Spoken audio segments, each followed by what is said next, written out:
Hello and welcome to Ways to Change the World. I'm Krishnan Murthy, and this is the podcast in which we talk to extraordinary people about the big ideas in their lives and the events that have helped shape them.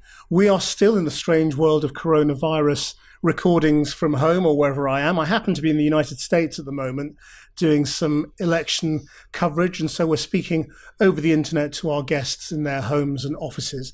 And my guest this week is very much a man on a mission. He has changed our culinary habits, our eating habits, in all sorts of really interesting ways. He is the English-Israeli chef, or Israeli-English, I suppose I should say, Yotam Ottolenghi. Hello, how are you?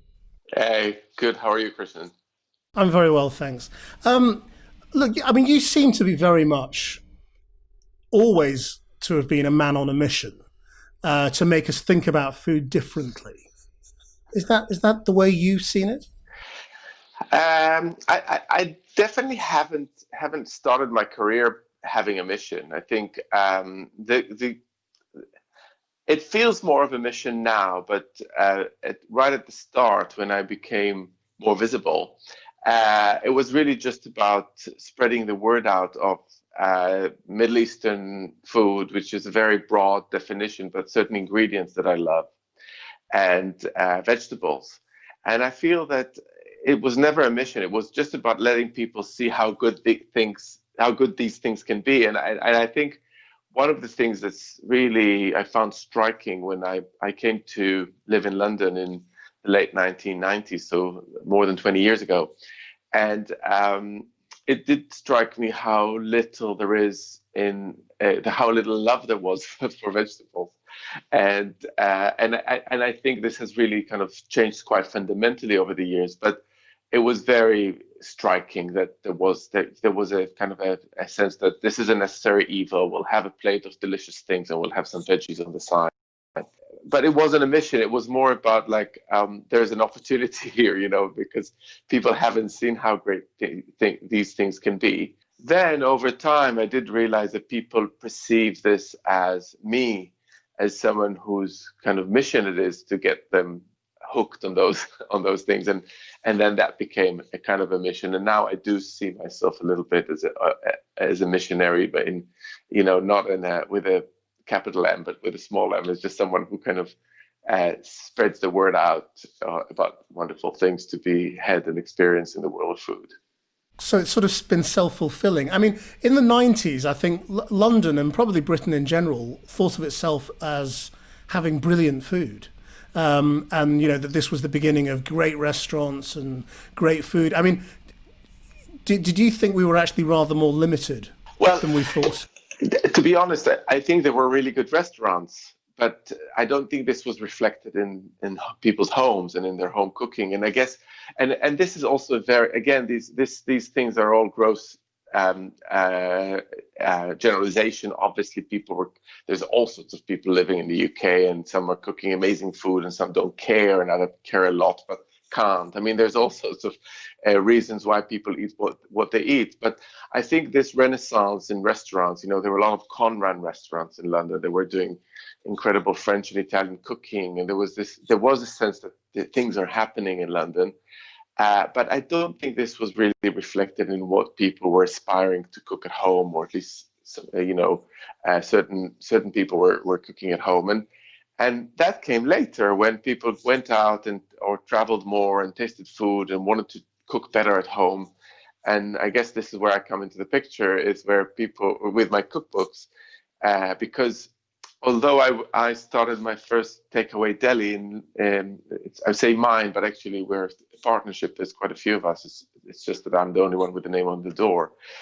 In 2002, I only started publishing cookbooks towards the end of that decade, and only then I feel that I've started having maybe an influence on what people cook at home, or at least I tried to deliver that message. When you cook at home, vegetables can be really the center of the meal and should be the center of the meal. And in so many other parts of the world, it is the center of the meal, and there really isn't no good reason why in Britain it shouldn't be the case. I mean, have you worked out why culturally we are like that and why we are so different? Is it about economics?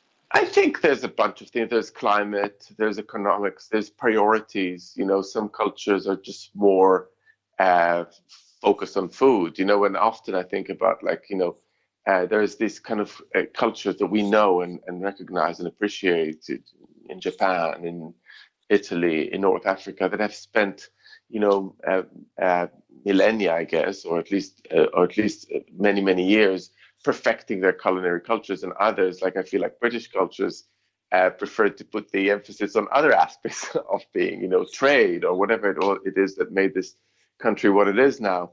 And it's just there's a whole load of reasons and cultural aspects to these things, and I probably don't even know enough to analyze this to great depth, but I do know that I sensed an opportunity when I came here 20 years ago, and I realized that there is this yearn to cook better, eat better, generally improve on what we consume, and I think this is a very different place now. How did you become a chef? I mean, was food always your thing as a child? It was my thing as a child. On the other end, like I love to eat, but I wasn't one of these kids. I mean, I've got some friends or people that I know that say, as soon as I could, you know, uh, as soon as I was conscious, I wanted to go into the kitchen and do things. And I was not so much like that. I did a bit of cooking with my parents at home, but I was more of an eater. I think I really benefited from the fact that both my parents were first generation immigrants to Israel uh, just before the Second World War. So my mum was from a German background and my father was from an Italian background. So we had this very strong European tradition of eating at home, and northern and southern. And I also grew up in this incredible food culture, which is Israeli, but mostly I would say at that point it was mostly Palestinian food culture, which is the other half of Jerusalem, but I'd say culinarily dominant, at least at the time. And so I was exposed to a lot of food, and I loved it. I mean, I remember stories that I tell now that are almost inconceivable, because this was not too long, maybe a decade or so after the '67 war, in which Israel took over East Jerusalem. It became part of Israel de facto, and the West Bank was very approachable. As it was, the animosity and the hostility hasn't taken the shape that it has taken later on in the '80s with intifadas. And so we used to go to Jericho, to Bethlehem, to Hebron, and have like some amazing Palestinian food.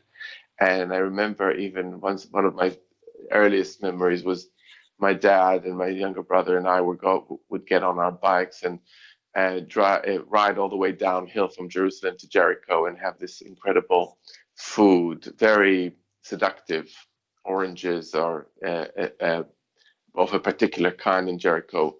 A bit like in Spain, there are these juicing oranges, and then you had incredible lamb and the mezes, the aubergine salads and the tahini, the whole kind of spread. And I was kind of intoxicated by this and loved it, and I really enjoyed it. But I didn't really think of it as a career option, because I thought, I guess we were quite an academic household, and I thought I had to do university, and there were certain things I had to do, and going to culinary school was not one of them. And only once I've done that and I finished my studies, I thought that perhaps an academic is not what I wanted to be. And that's when I came to London, and I started. I learned how to cook, and then work my way through in restaurants and my own business. So that it was a kind of it's only like towards the age of 30 that I started to cook really professionally. Was that a big decision within your family? I mean, were your parents expectant of you being something more academic or? Yeah. Also, I think, first of all, they're a different generation, and they wanted me to be an academic. I think, or something like I worked in journalism for a while, and so that would have been another option that they would think would be I don't think it was about respectability, but I think it was more about like I'd say especially my late father's mind. It was safe. It was a safe option, and cooking was not a safe option in his head. I mean, there were no celebrity chefs, and the whole, the profession is not nowhere near where it is now in terms of respectability. But I think also because he didn't think it was safe for me to be a chef or own a restaurant. I mean, getting a paycheck as a university lecturer felt for him the safest place to be. I think that's all he knew all his life. So it was a big thing. I mean, what's very interesting about the food is that it sounds like then the Middle Eastern food came not from your family, but from what was around you. And presumably the family food was European food, Italian and German. Yes, so mostly my dad's Italian food was kind of was dominant, and my father, in a kind of he was a very good cook, and he cooked in a kind of it was a northern Italian way of looking at food, which is quite minimalistic, very good ingredients and very little done to them, which we all love. I guess this is probably the most popular food in the world. And but it's definitely very different from the way I ended up cooking. If anything, my cooking is much more Middle Eastern, or if I had to choose somewhere in Italy to eat my food, it would be in southern Italy, maybe in Sicily, where there's more, sweet and savory mixed up and big flavors, and as a result of the Arab influence. And my dad, I don't think my food would be his first choice. He was too nice to say that. He always ate it and loved and claimed to have loved it, but a much more muted palate, much more restrained way of cooking. But yeah, I think I fell in love with the food of the Middle East as it is more known, and Palestinian cooking is definitely, I think, one of the great culinary cultures. And it's really interesting because it's getting much more exposure at the moment. Over the last few years, there have been some Palestinian cookbooks that came out, and all of a sudden, this cuisine that has not had much, has not been talked about as much as it should have, is getting a lot of exposure, and people start to understand how good it is, and also understanding that Middle Eastern food, even the food of the Levant, Lebanon and Syria and Palestine, and Egypt, are very different from each other. I mean, it's a bit like understanding the regions of Italy; they're very different from each other. Well, that's really interesting, isn't it? Because I mean, I think a lot of people just think of Middle Eastern food as all the same. That it's yes, kebabs and hummus and it is to a degree. There's some core dishes that are throughout the region. Falafel is loved and cherished and cooked throughout the region, but also done in different ways. So in the northern parts they use chickpeas, but in Egypt they use dried broad beans or fava beans to make falafel. So there's a lot of regional variations, and there's a lot of, and home cooking is very different from what you eat in restaurants on the street, and it's very connected to the terroir. So in certain parts of Israel or Palestine, you would find different ways of cooking according to what you can forage. So it's a very complex set of cuisines. There's definitely a theme. So if you go to a Middle Eastern restaurant, it won't feel foreign to anyone, but there is many more subtleties than people know about. So how do you approach your writing? Because the new book, Flavour, is a really sort of interesting approach to the subject. Yeah, so each book is very different, and one of I think I understood quite early on when I started publishing cookbooks that they really that if I was going to publish more than just one or two books, they have to be quite different from each other. And the way I've done it and the way I've developed professionally is that I've worked in collaborations. Most of our cookbooks, not all of them, but most of them are collaborations with other cooks or other chefs that work with me from the very beginning. And Flavour is the latest collaboration with an incredible cook called Easter Belfridge, who's grew up in London but has had all sorts of influences on her cooking. She spent much of her childhood in Italy, and then she spent time in Mexico and Brazil, where her mom is from Brazil, and she's got family in Mexico. And her background has enriched me to a certain degree, because I learned about different kinds of chilies that I didn't know about different ways of looking at food from these parts of the world. And so these collaborations are crucial to what I do.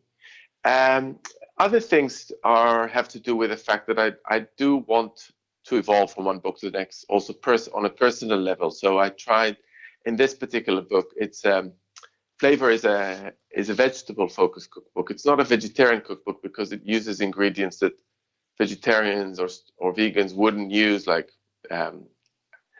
Parmesan cheese that uses animal rennet in it, or anchovies or fish sauce. But at the core of every recipe is a vegetable or something plant. And I wanted, and it's a third in the series, so I had plenty and I had plenty more. Now I had Flavour, and they're all slightly different in the sense that I try to understand, apart from publishing delicious recipes, I also try to understand something about what's going on in the plate or in the pot when you're cooking. And with Flavour, it's really about three different things that we understood while we were writing. That a really good vegetable focused dish has to have something in it that makes it really special. And it's either a produce or a process or a pairing. So these are the three P's in the book that we talk about quite a lot. A process is quite clear, easy to understand. It's like charring or browning or smoking or aging. These are chemical processes that happen. Pairing are particular flavors that I find really very effective in cooking vegetables. Acidity, chili heat, things that come from fat. And produce are certain ingredients that are really effective in really injecting vegetables with lots of flavor, which are onions and garlic, or nuts, or mushrooms, things that are really intensely flavored and really bring vegetarian dishes or vegetable dishes up high up in terms of flavor. So the book, apart from having the traditional 100 odd recipes of my style, also tries to look into what's happening and how it's happening, and explain certain things to the cooks, which is beyond just the recipes. And to what extent does your former academic and journalistic background kick in when you're writing? Because they're intelligent books. I mean, they're very accessible books, but they're intelligent as well. I think what it is that for me, it's never just enough to put a recipe on a page. I want a bit of a narrative, a bit of a story. I want people to give people an insight into what's going on. I think, particularly in this point in time, but actually, when I think about it, it was always the case. The really good cookbooks there was always much, and something which goes well beyond the recipes. It was something to do with either an insight or a lifestyle or a kind of a subconscious message. And so I think I do benefit from my training in thinking. So I try to look at what's going on and tell a story which, goes beyond the recipes. But also, I really think that it's, for me, also it's also a little bit boring. It's like there's a million recipes out there online. You can just go and Google and find really what you need in a second. But you really want something else from a book about food. You want to know where it comes from, where it goes to, whether there's a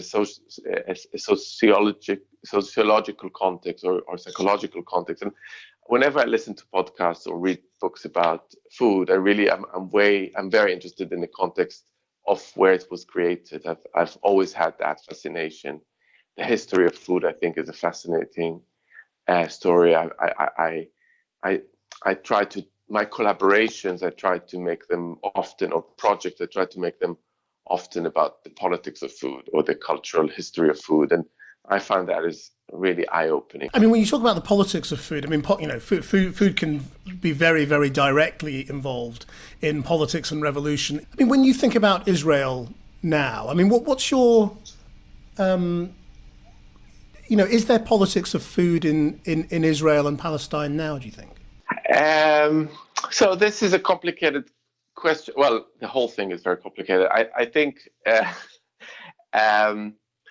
look, we are talking. The conversation about food and politics is particularly pertinent at the moment with the question of cultural appropriation, which is really a burning subject, especially in America, and it has been particularly thoroughly kind of discussed and debated in the field of food or culinary appropriation, and I think we've known that in the Israeli-Palestinian context for a very long time, that food is such a critical way such an interesting lens to look through, because I think often when we talk about culinary appropriation, we have the luxury of having this discussion from a very convenient point. We look at a cookbook or a TV program and someone cook something not of his or her culture, and that feels totally wrong. Yes, maybe not enough credit has been given to the culture from which a recipe has been taken or borrowed. But in the case of the Israeli-Palestinian conflict, this is a life or death kind of thing. There is a stronger party at the moment in this conflict, which is the Israeli party, and a much weaker party, which is the Palestinian one. And it's not a kind of a luxury to state that the fact that hummus is being recognized throughout the world as almost as an Israeli dish rather than a Palestinian dish, for all sorts of geopolitical reasons, is a very difficult thing to stomach for Palestinians. It's one of few things that gives them great pride. So there's land which is at stake, and the olives that grow in it, and the olives and the olive oil that is made from that land. So this is a kind of a life or death situation. So you can get a lot of insight into this conflict through the prism of food, and it's crucial. So I published a book called Jerusalem with a Palestinian partner, Sami Tamimi, and we tried really hard to tell the story from both angles. Jewish immigrants to Jerusalem, Palestinian population that has been there for a very long time, how they cook, what they cook. We tried to show how similar things can be between a kind of ultra-Orthodox a Jewish family in West Jerusalem and a Palestinian family in East Jerusalem. They might cook something really similar, give it a different name, and never come together to kind of compare it. So all these wonderful parallelism exist, but it's a very terrible situation, because as much as we like to compare, contrast, and show the similarities, those really don't help to solve the conflict. So I've always say a lot of things that are conflicting. I mean, we eat similarly, we are culturally quite similar, but it really doesn't help to solve the problem. Was Sami your original partner, and was that a conscious decision to have an Israeli and Palestinian, or was it just the way it happened? No, it's just the way it happened. So in a way, so Sami is an old friend. We met in London in 1997 when I arrived, and we were just very close friends, and we have a lot of similarities. We both grew up in Jerusalem. We both moved to London around about the same time. We're both gay, and we had we just had a lot of things in common. So our friendship has evolved much longer, quite a few years before the business. And the business started by myself and another partner, Noam Bar, and Sami joined us at a later stage. So he not right at the start, but he joined as a good friend, and then we became three partners. But I was there setting up the business with Noam before Sami joined us, and then when he joined, he became the third partner, and then he's still a partner to this day. But it's a bigger company. There's more people involved. But yeah. I mean, you mentioned being gay. I mean, I know you've written about being a father and the difficulties for gay couples of having children. now you've had some time and distance. How do you feel about that now? And do you think it's any easier? In terms of raising children as a gay family, I'm trying to be really quite. I'm trying to see. What I'm trying to say is that we haven't had any problems. I mean, I think my husband Carl and I have had a really wonderful time with a very supporting community around us, neighbors, friends, school, in North London where we live. And we haven't really encountered any problem. But I know that this is probably not the experience of all gay families all over the country, and definitely not all over the world. So I'm trying not to draw too much from my own private experience, which is probably more unusual than others. And it's still very tricky to create family like ours in most of the world. So I would love to see a world in which this is easier, more streamlined, there's more support, and this is more talked about. And one of the things that I have enjoyed is actually just talking about it, because I've written a piece for The Guardian when our first son Max was born, and in it what I was trying to talk about this kind of my second coming out, because with children, gay men with families are not so visible, and I think it was kind of almost reflects a situation which was of gay men in general, maybe a few decades ago, which was about visibility, what you keep private and what you show in public. And my initial instinct when we had a Max was to keep it private. It's okay, we're a gay family, we're out and everything, but we should kind of keep it private, because privacy is kind of the right way forward. And I think I realized, and Carl was actually quite vocal about it, that it's not really an option for us, because that privacy means that nobody knows. People don't know, or people that are not in our little circle know about it.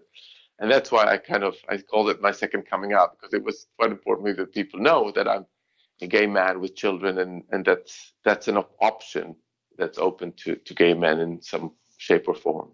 And do you think it was an overwhelmingly positive experience, because of your affluence? Bluntly, I think it helps. There is a certain degree. I think it helps to be in a. There is a. Yes, the short answer is yes. I think it helps to be in the right kind of environment, and this is why often with debates about more on other subjects as well, I try not to draw too many conclusions from my own experiences in various things, because I know this is just not. The rest of the world doesn't necessarily have the same experiences as I do. What was your first coming out like? It was very protracted. It took me a very long time. I kind of came out to my sister and my mother in my late teens, early 20s, and I kind of had to have a boyfriend before I could actually do that. I was in a relationship before this became kind of more widely spoken about, but it took me like nearly another decade, or at least 8 years or something like that, before I could actually come out to my father. And I think I was worried about his well-being more than anything else, and his conservatism and how he would accept it. And I still think that to a certain degree, gay people of my generation, I'm 51, I feel like I've had it good, but I somehow also feel that gay people of the next generation, the younger ones, are having it even easier, because in the back of my mind, it's always a bit of an effort to talk about my gayness, because I grew up in a world which was less talked about. And I always, it's a kind of so I need to, there is a kind of a mental price to pay every time you kind of bring it up. And I tried as much as possible not to, and I know it's the right thing, and I kind of understand that. But if I'm totally honest, I always still feel that it's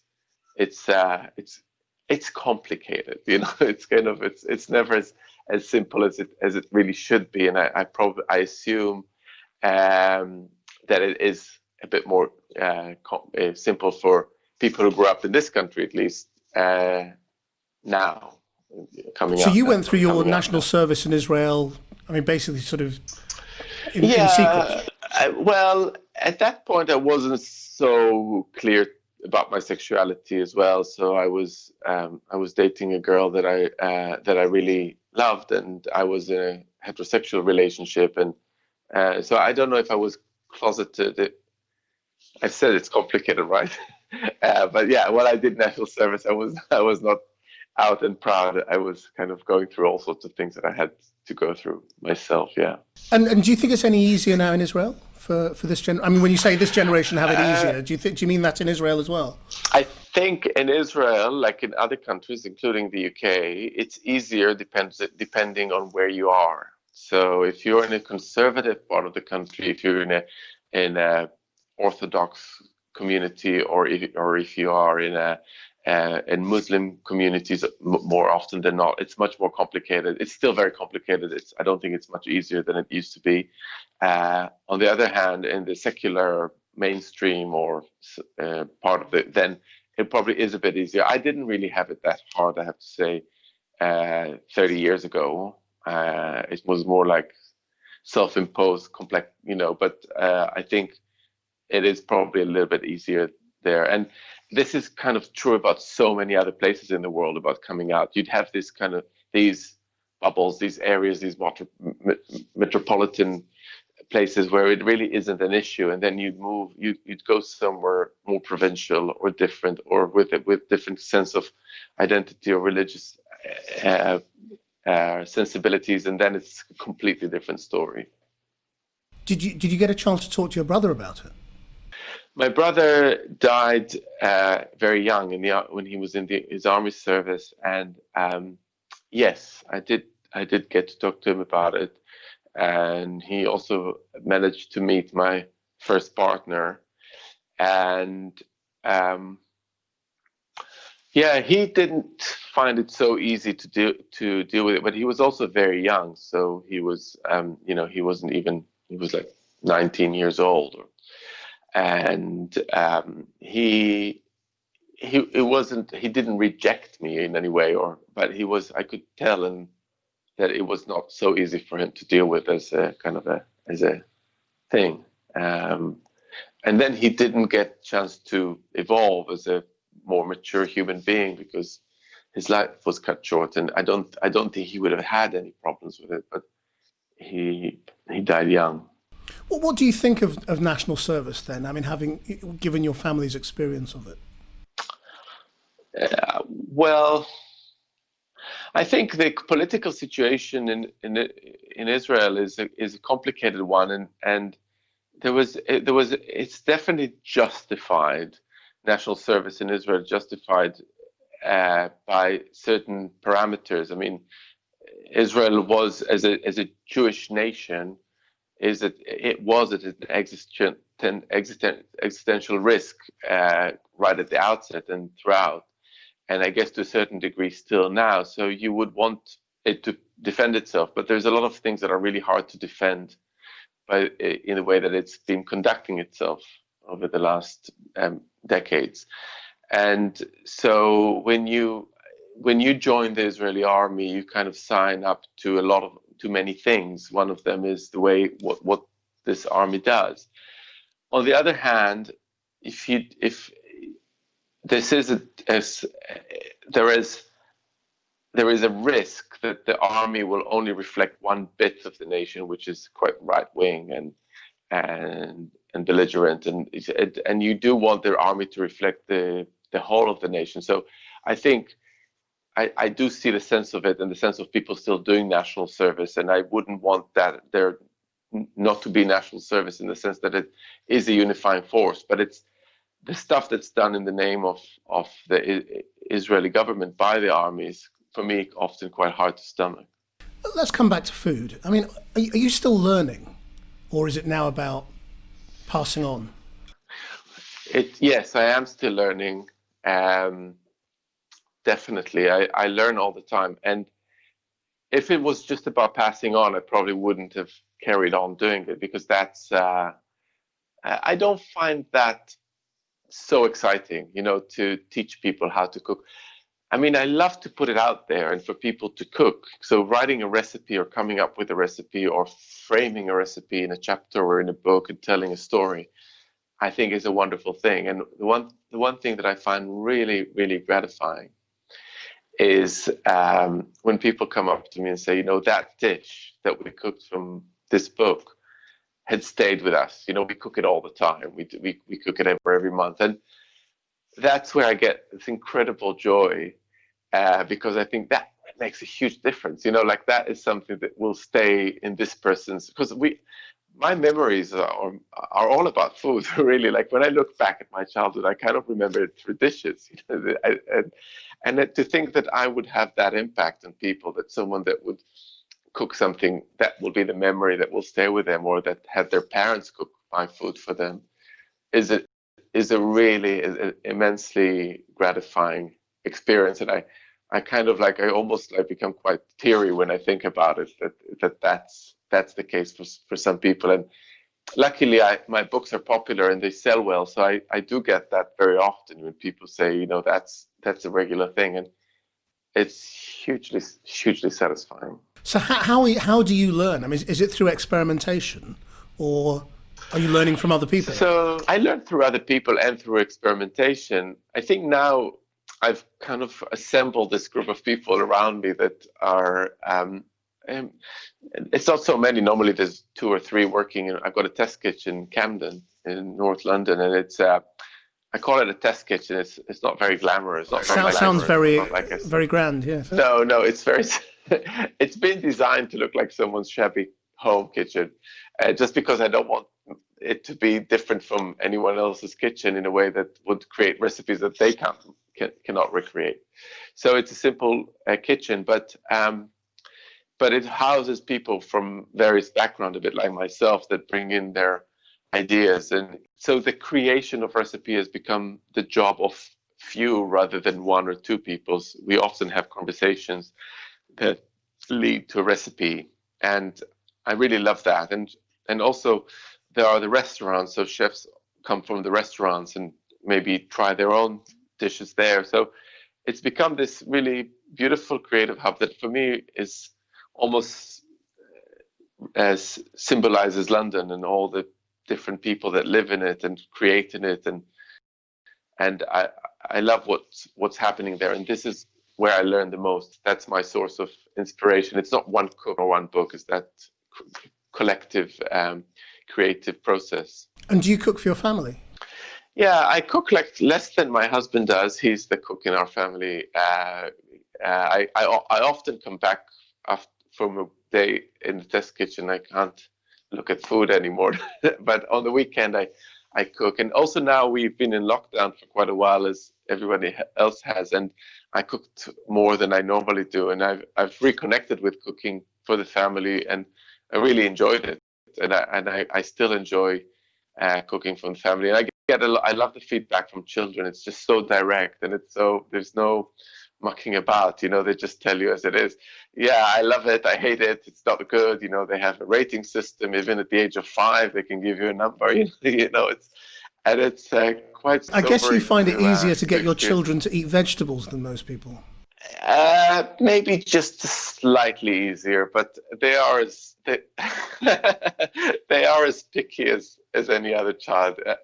I had an insight about children's eating habits, and I think there is this whole theory about how children have more intensity of taste buds, so they taste more intensely. But I think it's mostly about power, and I think children have very little power, especially when they're very young, in their hands, and the ability to refuse food is one of the powers that they do possess. And I think much of the complexes that we develop as children around food is about power, or being devoid of power.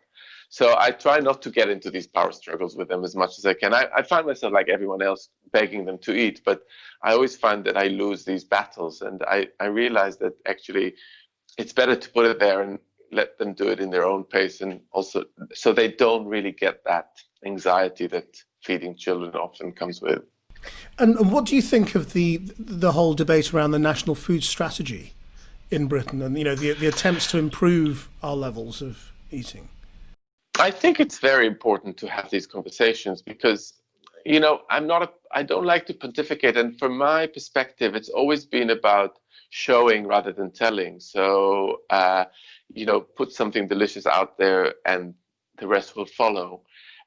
So I haven't really been involved in think tanks or how to improve the nation's nutrition and all the rest, but I really do think that it's very important to have these conversations, because there is a risk, I find, that especially when it comes to the quality of our ingredients, that we're going to go down a very industrialized path. As we've kind of come out of the 70s of 80s, realizing, at least some people, that industrialized food is really bad for us, and that food that comes out of boxes and packages is just so much inferior in terms of what it does to us than raw ingredients. And I really don't want to lose that, because I think we have had that light bulb moment in the last decade or so, when we are really recognizing that so many of the ailments that we are struggling with have to do with processed food, whichever way you process it, whether you buy it in a fast food restaurant or you buy it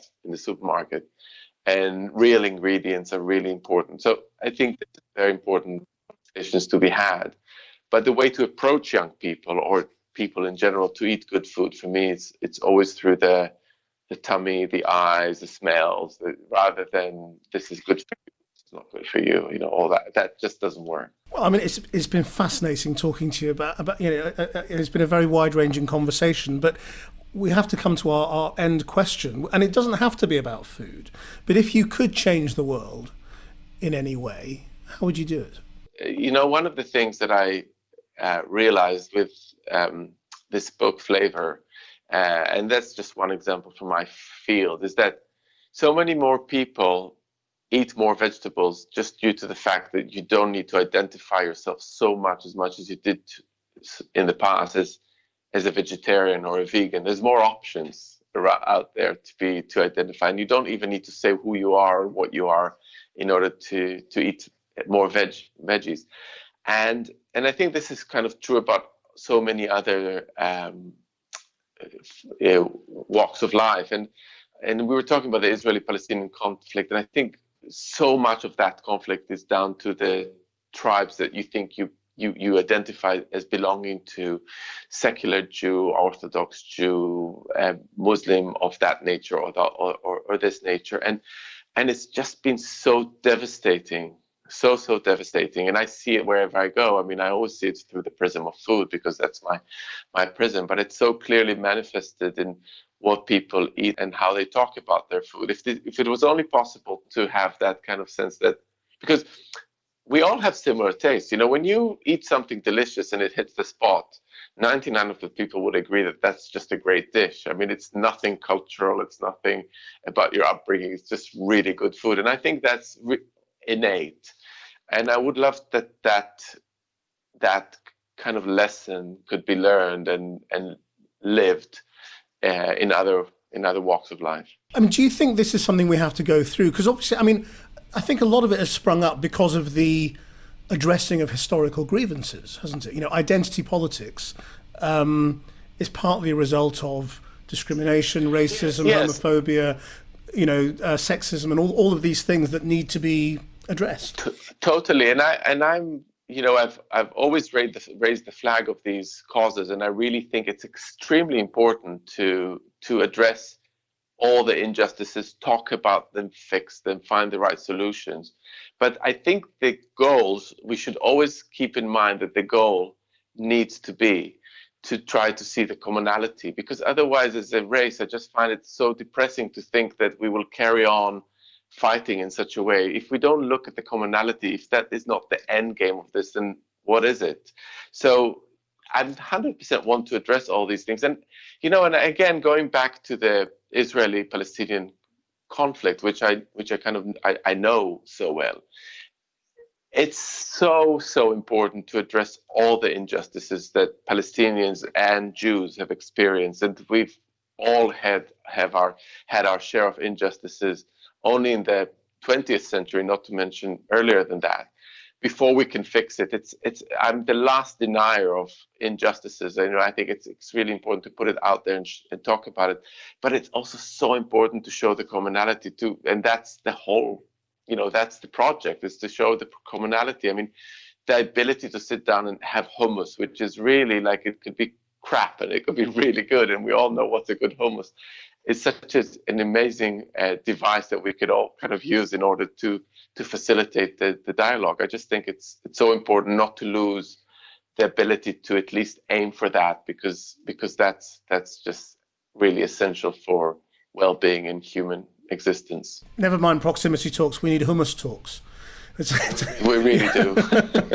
Thank you very much indeed. It's been really fascinating talking to you, Yotam Ottolenghi. Thank you for sharing your ways to change the world.